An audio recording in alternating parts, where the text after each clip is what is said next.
Hola, buenas. Soy Iván Isidori, de la licenciatura en Diseño Visual de la Universidad Nacional del Río Negro.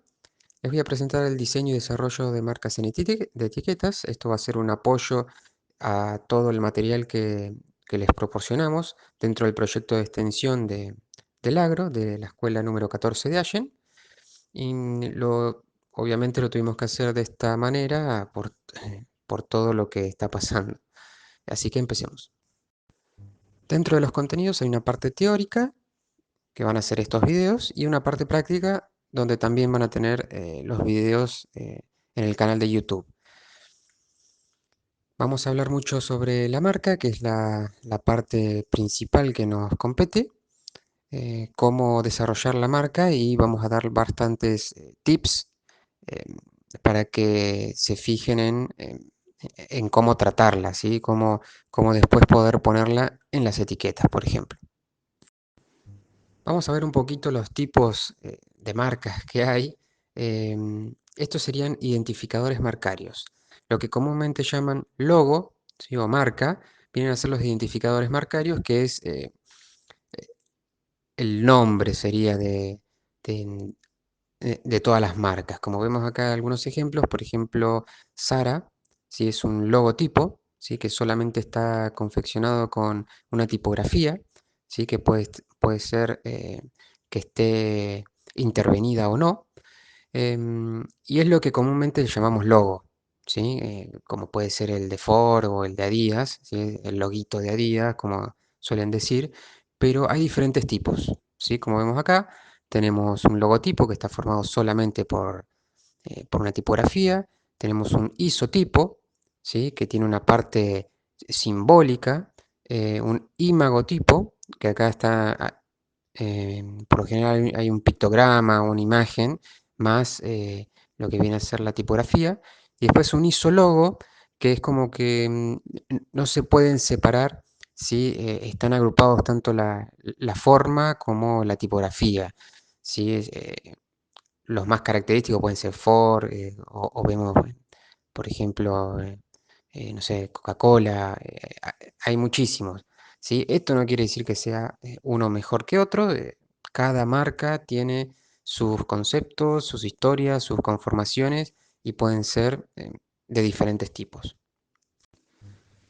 Bueno, una parte, digamos, muy importante que suelen tener las marcas es el tema del color, ¿sí? Porque acá hay toda lo que suelen llamar la psicología del color, la utilizan mucho las marcas, ya que el color ya les está brindando ciertos atributos, ¿sí? O manejarse de diferentes maneras.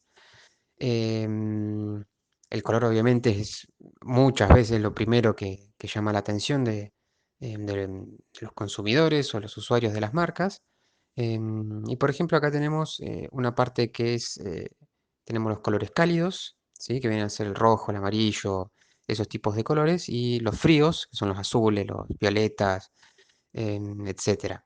Em, los colores cálidos brindan un aspecto, digamos, de mucha más fuerza, más energía, es más dinámico. En cambio, los colores fríos es más relajado, em, tienden a formar partes de cosas un poco más, como dice acá, apacibles, ¿sí? Más tranquilas. Y después tenemos, como les mencioné recién, el tema de la psicología del color. Eh, Acá es algo que se fueron formando durante el tiempo. Em, por ejemplo, si estamos utilizando un color rojo, ¿sí? Los colores rojos genera más energía. eh, Fíjense que acá dice, por ejemplo, pasión, o también dice peligro. Tenemos que tener cuidado en dónde utilizamos los colores y qué es lo que queremos representar. Por ejemplo, en contraposición, fíjense que el azul sí es más de serio, más calmo, y el rojo es más de energía, y más agresivo. Y después tenemos otros, o sea, esto es muy amplio, esto es simplemente un pantallazo para que tengan una idea. Fíjense, por ejemplo, el naranja es innovación, modernidad, juventud, diversión. Si empiezan a fijarse en los colores de las marcas, se, se van a ir dando cuenta de que muchas de estas características suelen tenerlas dentro de sus conceptos o su historia. A lo que respecta a la tipografía, el tema tipográfico es un tema muy, muy, muy amplio. En estos talleres nos vamos a enfocar en algunos tips para que no cometan errores típicos, ¿sí? Les vamos a mostrar los tipos de tipografías que hay y cómo usar mayormente cada familia tipográficas, pero no mucho más. Esto es muy amplio y a los que nos conlleva dentro del proyecto solamente nos vamos a enfocar en algunas particularidades. Por ejemplo, los tipos de tipografías que hay, ¿sí? Que pueden ser serif, pueden ser manuscritas o script, sans serif o las decorativas. Ahora vamos a ver ah, en algunos detalles de cada una de ellas. Ok, empecemos con las tipografías serif. Podrán observar las tipografías serif o a lo que se llama serif, fíjense en esta A mayúscula que se ve acá. Son estas como patitas, sí que se le ven en las puntas o las terminaciones, mejor dicho, de las letras. Se le llama serifa, ¿sí? A esa parte, sí que como que sobresale. Se utiliza mucho, fíjense en los conceptos que están acá a la izquierda, como tranquilidad, elegancia. Básicamente esto se utiliza más para la legibilidad, ¿sí? Para que pueda ser legible fácilmente, ¿sí? Por eso la mayoría de estas tipografías suelen utilizarse como por ejemplo em, en la edición de libros, ¿sí? Algo que yo necesito estar leyendo inmersivamente, ¿sí? Párrafos largos de texto, es muy útil usar este tipo de tipografías, ya que nos va a ser más fácil leerlo, ¿sí? Con este tema de las serifas y a la vez se va a cansar menos la vista. No quiere decir que las otras no sean legibles, pero suelen utilizarse de esta manera. Fíjense que las tipografías sans serif, esto quiere decir que no tiene serif, ¿sí? Son estas que muchas veces le dicen palo seco, tiene otras características y suele utilizarse para otro tipo de cosas. ¿Se puede utilizar en textos inmersivos, textos largos? Sí, pero es más aconsejable usar una tipografía serif para esas cosas. Esto, las serif suelen ser para dar más elegancia, ¿sí? Em, en cambio, estas sans serif sí se utilizan más para, como dice acá, es algo más sobrio, ¿sí? Se utiliza más para eh, algo de más impacto, ¿sí? Pero no quiere decir que no sea legible, ¿sí? Eso no tiene nada que ver. Pero suele utilizarse más la serif para libros, por ejemplo, y la sans serif es más para otro tipo de dispositivos u otro tipo em, eh, de comunicaciones. Luego tenemos tipografías manuscritas, ¿sí? Esto es como si estuvieran dibujadas a mano alzada, ¿sí? Como si fuera una caligráfica. Eh, Esto suele utilizarse más para algo más lúdico, ¿sí? O algo más para algún título o algo similar. Este tipo de tipografías no es recomendable para, por ejemplo, para textos largos eh, ni, ni para oraciones muy largas y algo que sea más de lectura. No es aconsejable esta tipografía. Ya les digo, es más para eh, algún acento en algún tema o algún título o subtítulo, ese tipo de cosas. Luego tenemos las tipografías decorativas o display, también hay algunas que son display. Display quiere decir que son más para títulos, más eh, para portadas sería. Y acá tenemos una gama muy diferente entre ellas. Acá pueden haber combinaciones, pueden haber como se ve acá en esta parte, hay algunas que tienen sombras, otras que pueden estar muy pegadas, muy separadas. Acá hay de todo, ¿sí? Esto obviamente no es para textos inmersivos, sino es para una tipografía relajada, sino es para darle mucho más impacto a títulos, carteles, publicidades, eh, bueno, las publicidades de la televisión, ese tipo de cosas suelen usar alguna sans serif, ¿sí? Em, pero bueno, esto siempre depende de lo que se quiere comunicar, cómo se quiere comunicar, y los diferentes tipos de dispositivos donde van a estar presentes estas tipografías.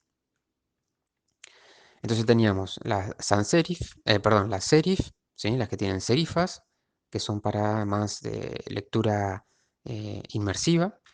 Las sans serif, ¿sí? Que son las de palo seco. Esto le suelen decir que son más modernas, ¿sí?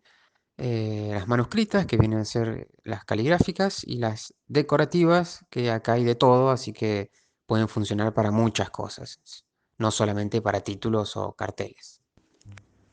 Bueno, recién les mencioné la palabra legibilidad, sí, acá les voy a hablar un poquito de lo que viene a significar esta palabra. La legibilidad forma parte de cómo es de legible eh, la tipografía o cómo se está utilizando esa tipografía, si es legible o no.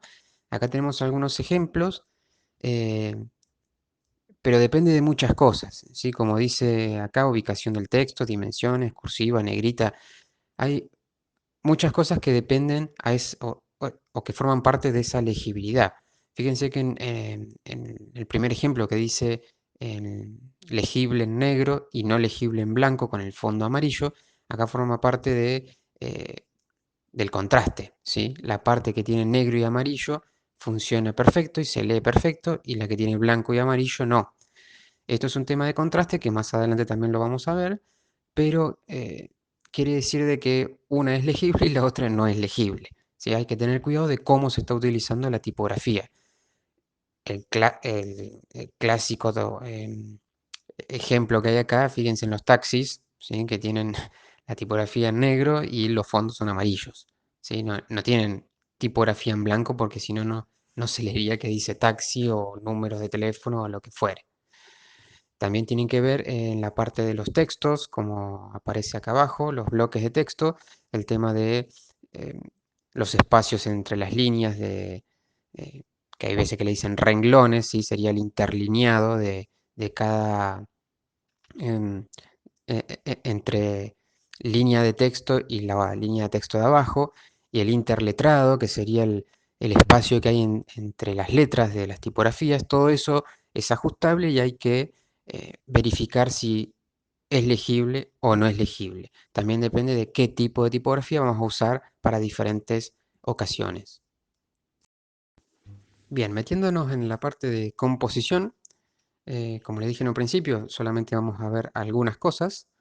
En este caso vamos a ver el tema del contraste y las jerarquías.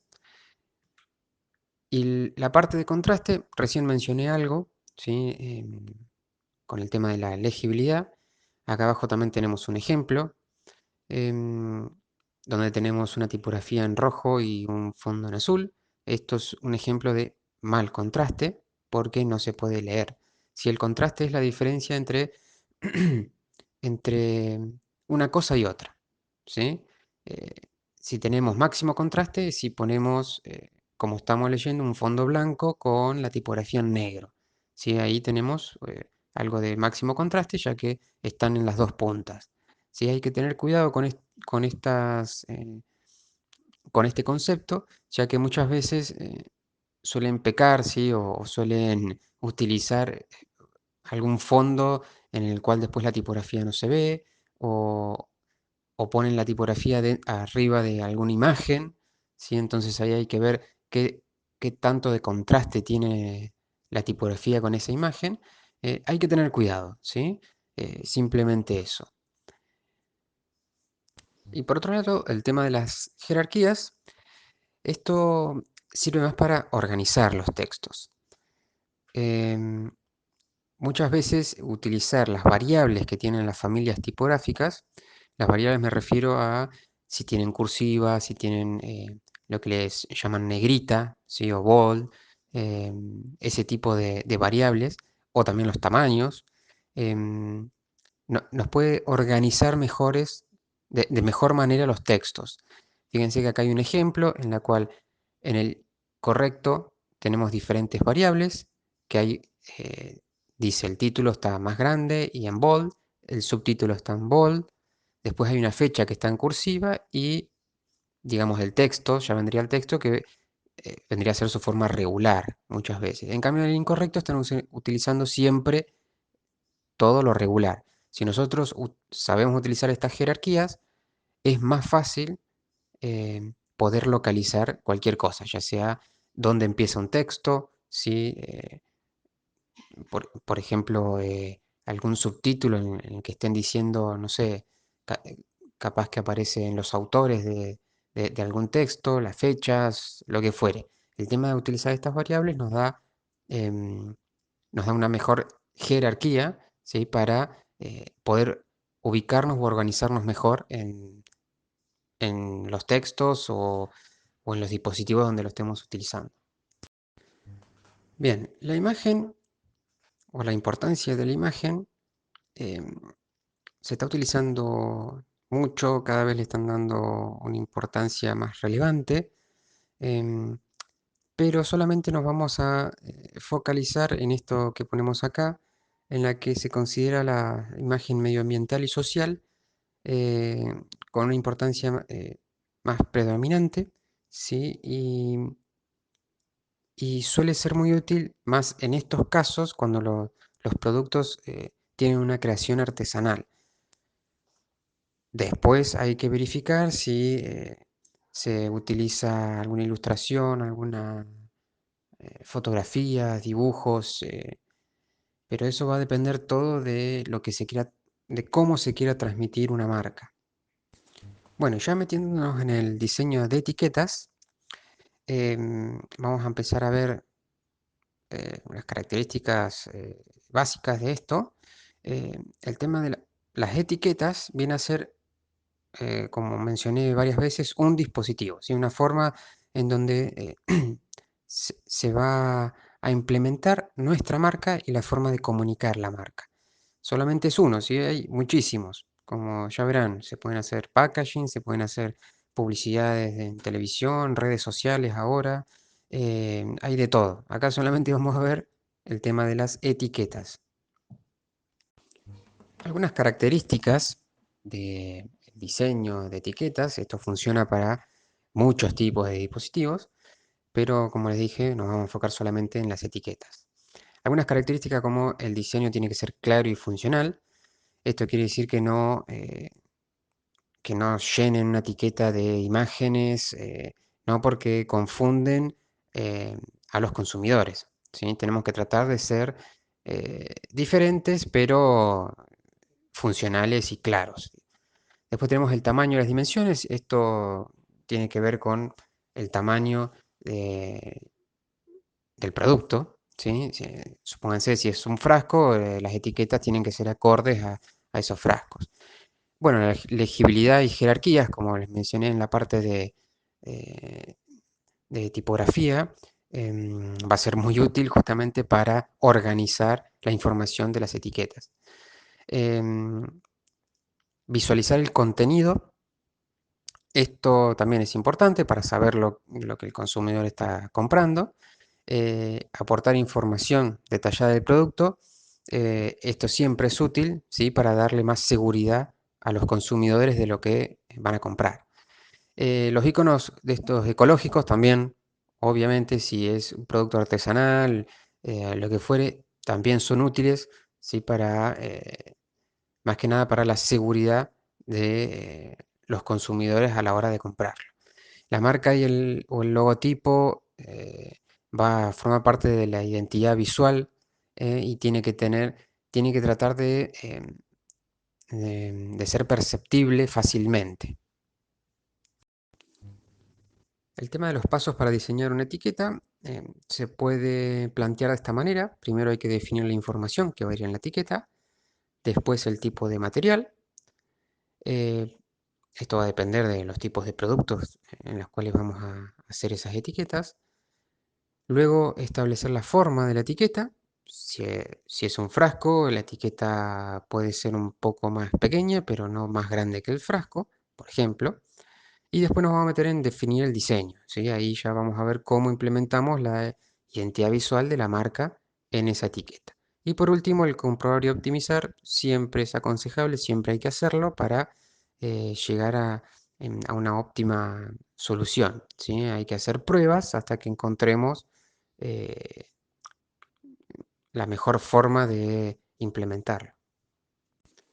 Bien, y en conclusión, y para terminar con esta parte, con este apoyo teórico, recuerden que ustedes van a tener la parte teórica, ¿sí? Y también van a ver una parte práctica en la cual van a implementar estos tips, estos recursos para generar sus propias etiquetas, ¿sí? Es muy importante que esto lo van a trabajar más en la parte práctica, generar un concepto de su marca, ¿sí? Ayuda mucho hacer una historia, digamos, para crear esa marca y tener en cuenta todos estos tips que les fui mencionando en este taller, em, para no cometer errores como por ejemplo el de contraste, ¿sí? Que es muy habitual, ¿sí? Utilizar fondos, tipografías o imágenes en la cual después no son legibles. Entonces, tener en cuenta esas cosas, ya más o menos podemos eh, generar diferentes tipos de etiquetas o packagings, que también lo vamos a ver, em, para sus productos. Así que muchas gracias y seguimos en la parte práctica.